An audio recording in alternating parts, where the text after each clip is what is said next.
Hello beautiful people, welcome back to our YouTube channel App Guide.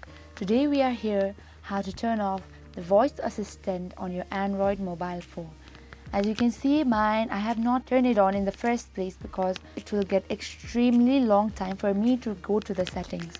So if you have turned it on, you may pause the video when you like and follow it slowly. First thing what you need to do is go to the settings. You can do it by scrolling up and going to the settings here, or you may even just go to the application itself in the settings.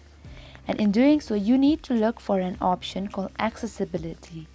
Like as you can see, there is no accessibility option, so I have to go to additional settings and look for accessibility options.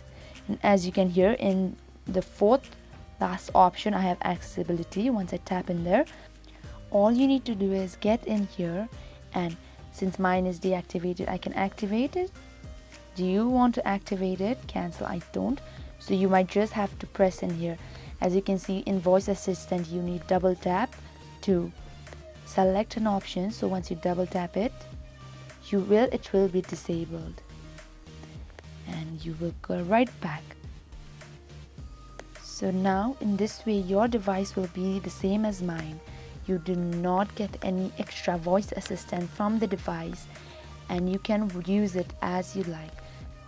Thank you so much for watching till the end of the video. Like if it was helpful in any ways, comment if you have any queries regarding it, and subscribe if you want more of these content.